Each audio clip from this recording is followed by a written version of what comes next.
তমসা ঠাকুর। দিদি ভাই, তুমি এত ঘন ঘন ফোন করছো কেন? তুই বুঝবি না রাকা, রঞ্জু আর ডিঘি ও বাড়িতে গেছে। আমার সতীনের মাকে আমি এতটুকু বিশ্বাস করি না। ঠিক বলেছো দিদি ভাই, আমারও না কিরকম সন্দেহ হচ্ছে জানো। হঠাৎ উনি তোমার ছেলের বউকে এত ঘটা করে আইবুড়ো ভাত কেন খাওয়াচ্ছেন? ওদিকে তুমি তো আবার ওনার দু চোখের বিষ। যশোর যত বাড়াবাড়ি।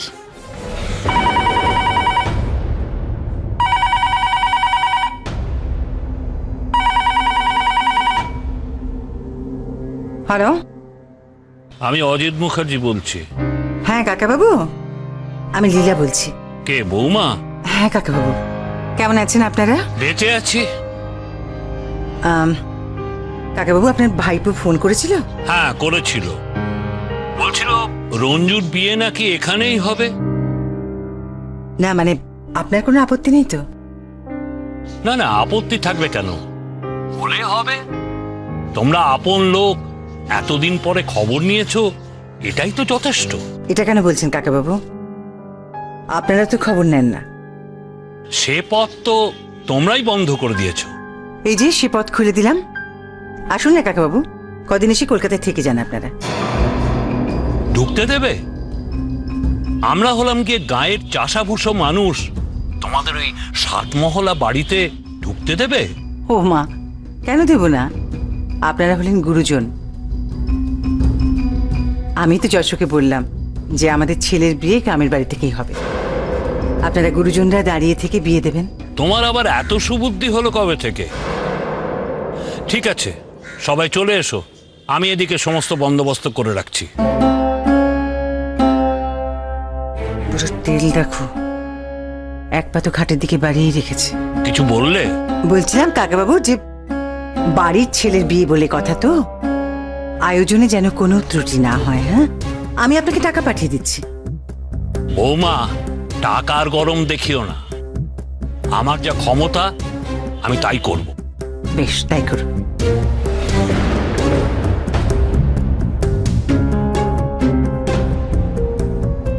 তাই করুন। রঞ্জুর তো আর বিয়ে হচ্ছে না, নাটক হচ্ছে ওখানে।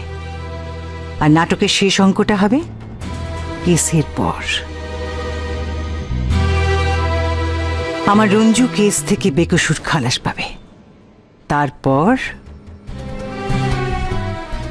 সারা জীবনের অপমানের শোধ ওই একদিনে নেব আমি, একদিনে।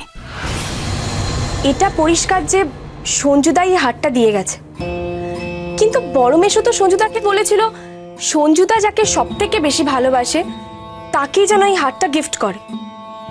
তাহলে সঞ্জুদা কাকে ভালোবাসে, তমসা ঠাকুর না ঝিল? এটা জানতেই হবে। সঞ্জুদা কি বুঝে গেছে তুমি ঝিল?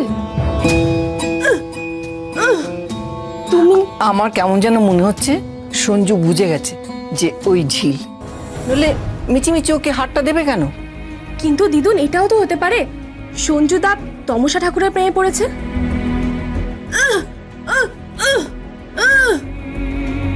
সঞ্জুদা, সঞ্জুদা, সঞ্জুদা, হ্যাঁ, তমসা ঠাকুরের।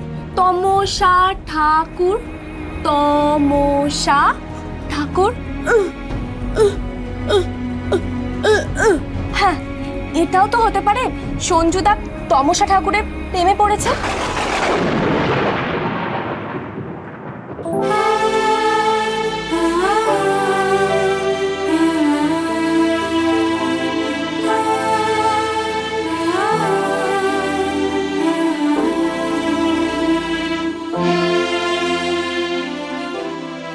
এটা যদি না হয় তাহলে সঞ্জুদা সত্যিটা জানে।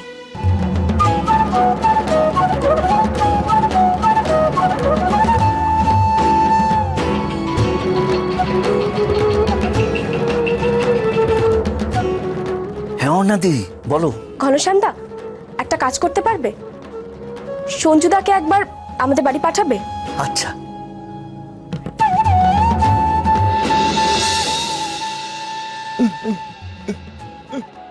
সঞ্জুদা, তোমাকে কিছু বলার আছে, তাই জন্যই এখানে ডেকে পাঠানো হয়েছে। আর কিছু প্রশ্নও আছে। সঞ্জু, আজ তোকে কিছু প্রশ্নের জবাব আমাকে দিতেই হবে। দিদুনের কিছু প্রশ্ন আছে, সেগুলোর জবাব তোমাকে দিতে হবে।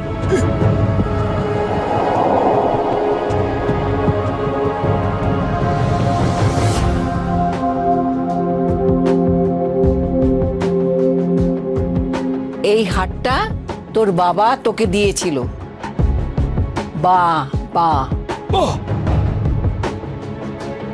বাবা দিয়েছিল তুই যাকে সবচেয়ে বেশি ভালোবাসিস তাকে দেবার জন্যে।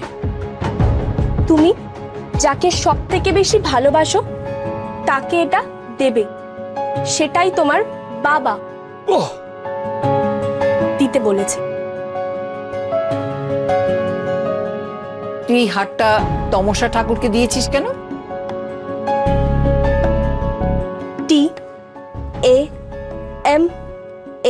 TAMASA, তমসা ঠাকুর। কেন দিয়েছো?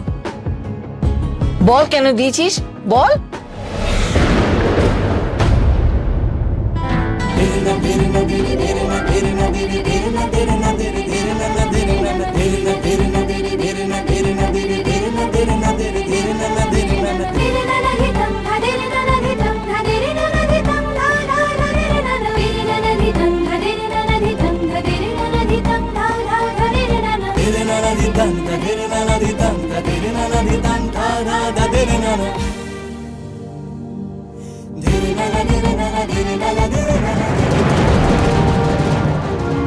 এই কি বলছিস তো? সঞ্জুদা ওকে ভালোবাসে। কি বলছিস তুই? ও ঝিল নয়, ও তমসা ঠাকুর। ও ঝিল নয়, ঝিল ঝিল ঝিল নয়, নয়। ও TAMASA, তমসা ঠাকুর।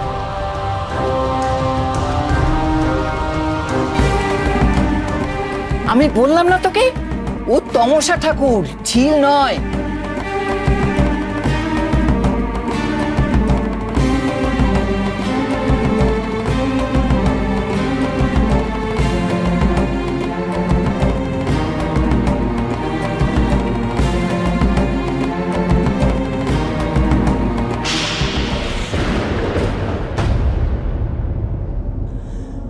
একটা পরীর গল্প লেখা অল্প অল্প, তার পাখনাতে মেয়েটা খুব কষ্ট পেল, তুই শুনতে পাস না? তাই তোর সামনেই বলছি, ও তমসা নয়, ও ঝিল। আর তুই তুই ওকে তমসা ভেবে ভালোবাসার কথা বললি? এতদিন সকলের কাছে অমৃত ছিল, আজও নিজের কাছেই নিজে মরে গেল। কি নিয়ে বাঁচবে ও? তুই ওকে ঠকালি। ও তমসা সেজে তোর জন্য কত কিছু করেছে, আর তুই তুই ওকে এইভাবে ঠকালি, এইভাবে ঠকালি। ঝিল, ঝিল। সঞ্জুদা, তুমি এটা ঠিক করনি। তুমি ঝিল বৌদিকে আঘাত করলে। যে মেয়েটা তোমার জন্য এত কিছু সহ্য করেছে তোমাকে পাওয়ার জন্য, তুমি তাকে ঠকালে। যে তোমাকে এত ভালোবেসেছে, তুমি তমসা ঠাকুরকে প্রপোজ করলে।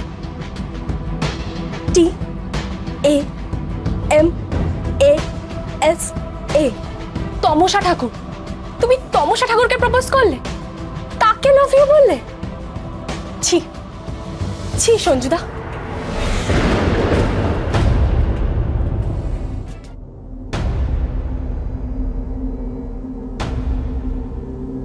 একটা পরীর গল্প লেখা অল্প অল্প,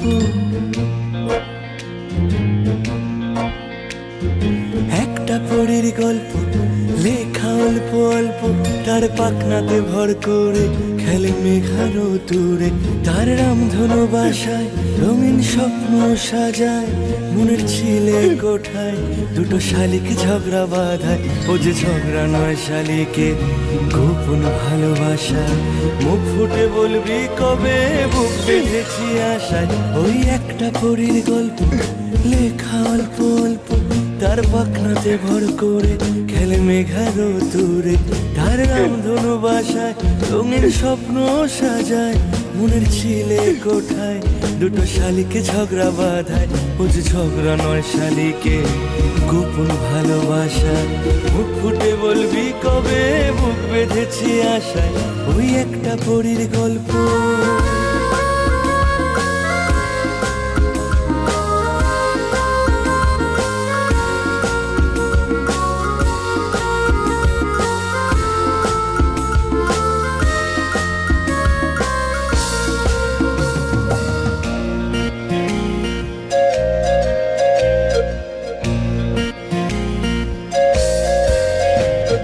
শুনছে না বল তবলার শেহনাই বিসমিল্লাহ অস্ফুটে থাকাই মন ভালোবাসায় সোচ্চা শুনছে না বল তবলার শেহনাই বিসমিল্লাহ অস্ফুটে থাকাই মন ভালোবাসায় সোচ্চা তবু শুনছে না কিছু বলছে না কেন বুঝছে না আমি ভালোবাসি তাকে তবু শুনছে না কিছু বলছে না। রঞ্জু, রঞ্জু, এমন আয়। আজ তো সব বিপদ কেটে যাবে, সব ভাড়া কেটে যাবে আজ, দেখিস। আজ তোর জীবনে যত ঝড় উঠেছে সব থেমে যাবে। তুই আজ কেস থেকে বেকসুর খালাস পাবি। পাবো তো মা? নিশ্চয়ই পাবি, নিশ্চয়ই পাবি, দেখিস। দেখি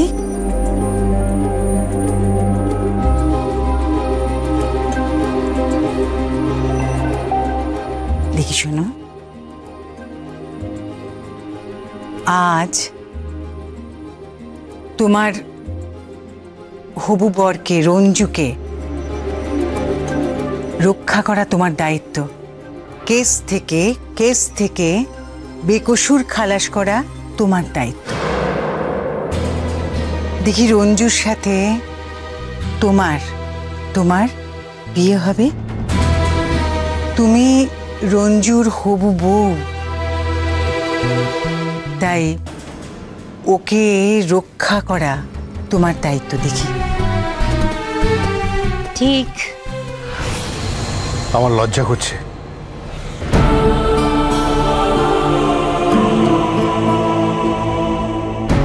কিসের লজ্জা যশো? আবার কোর্টে যেতে হবে, আমার ছেলে কাঠগড়ায় দাঁড়াবে, উকিল জেরা করবে। আনফর্চুনেট বাবা, দুর্ভাগা পিতা আমি। তোমার এই সমস্ত অনুভূতি আছে নাকি? কি বলছো লীলা? যেমনই হোক, ও আমার ছেলে। লোক সমাজে আমার মাথা কাটা যায়, তোমার ছেলে কেন বোঝে না? যশো, রঞ্জু ভুল করে ফেলেছে। দেখো, উকিল বারবার ফোন করছেন। যাও, তোমরা বেরিয়ে পড়ো এবার। আমার ভালো লাগছে না। যশো, তুমি গেলে রঞ্জু কনফিডেন্স পাবে। আমি যাব না, তোমরা যাও প্লিজ যশো, প্লিজ।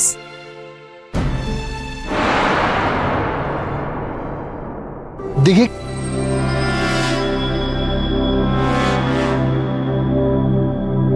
তুই বারবার আমাকে কেন ব্ল্যাকমেল করিস বলতো? তুই ঝিলের দিদি বলে আমি তোকে না করতে পারি না।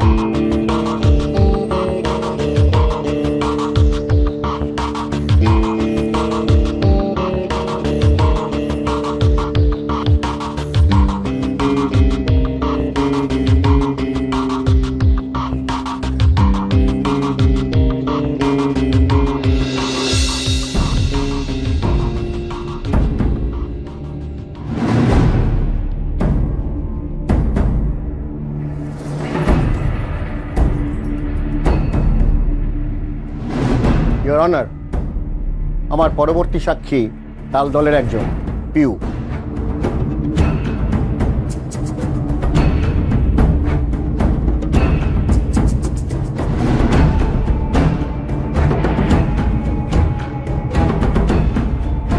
আপনি বলুন, যাহা বলিব সত্য বলিব, সত্যাবৈ মিথ্যা বলিব না, কোনো কথা গোপন করিব না। ইওর অনার, এই মেয়েটি কথা শুনতেও পারে না, বলতেও পারে না। শি নিডস অ্যান ইন্টারপ্রেটার, একজন ইন্টারপ্রেটার দরকার। ওকে, ইউ প্রসিড।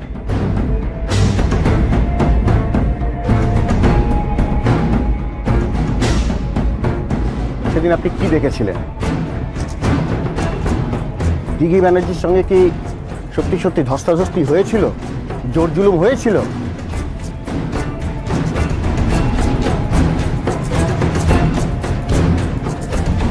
বলুন, আপনি বলুন। বল।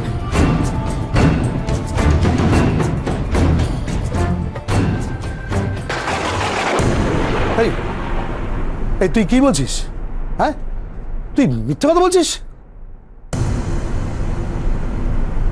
তুই বৃদ্ধকে মিথ্যাবাদী প্রমাণ করছিস? তুই চাস না দিঘির ওপর যে অন্যায় করেছে সেই অপরাধী শাস্তি হোক? তুই চাস না? তুই চাস না? বাবা,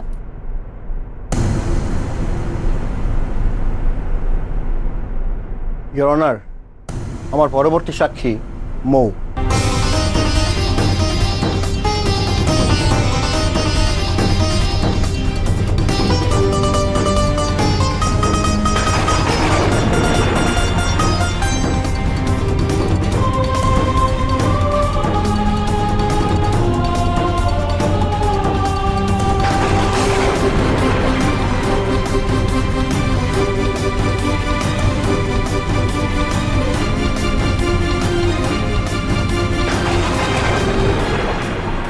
দিঘি ব্যানার্জি হাজির হন।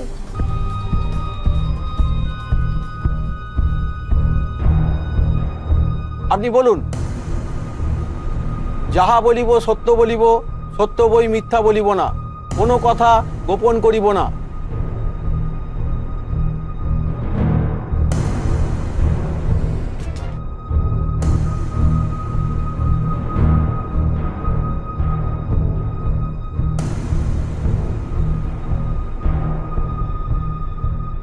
ভয় পাবেন না, আপনি বলুন, আপনি বলুন সেদিন কি হয়েছিল। ভয় পাবেন না, আপনি বলুন, আপনি বলুন সেদিন কি হয়েছিল।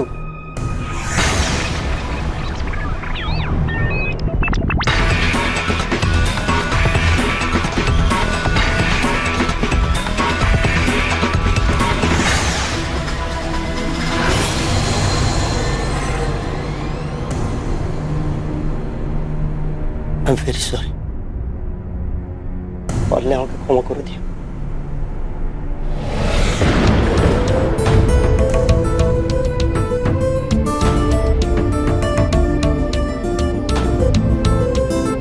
বলুন, বলুন, এই ছেলেটি, এই ছেলেটি তো?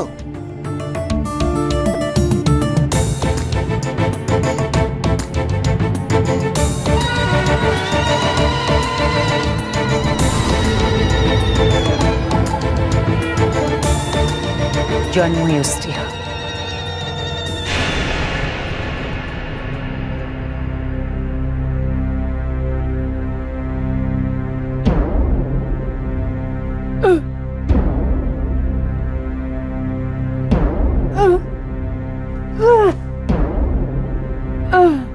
ওর সাথে কোনো জোর জুলুম হয়নি। দিঘি মিথ্যা কথা বলছে। কলম কলম, মা তুই তো সত্যিটা জানিস, তুই সত্যিটা বল, বল মা, বল।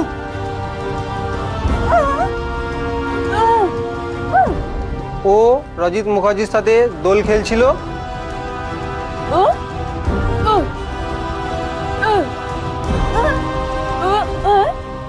বোনের দেওর বলে রঙ্গরসিকতা করছিল। রঞ্জু ওর গায়ে রং মাখায়। ও রঞ্জুর গায়ে রং মাখাতে গিয়ে পা পিছলে রঙের চৌবাচ্চায় পড়ে যায়।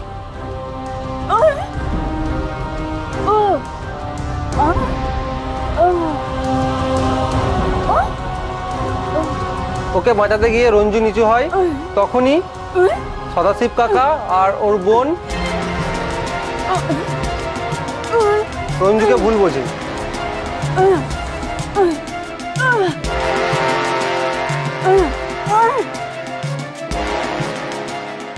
ওকে মারধর করে, ও বাধা দেওয়ার চেষ্টা করে। ওর বোন অন্যায় করেছিল রজিতের পিঠে চরিত্রহীন লম্পট লিখে। আমি সমস্ত শুনে এই সিদ্ধান্ত উপনীত হলাম যে এই মামলাটি একটি মিথ্যে সাজানো মামলা। সাক্ষীদের সাক্ষ্যও এই মামলার পক্ষে যায়নি, সুতরাং এই মামলার কোনো সারবত্তা নেই। তাই এই কেস থেকে আমি রজিত মুখার্জিকে বেকসুর খালাস দিলাম।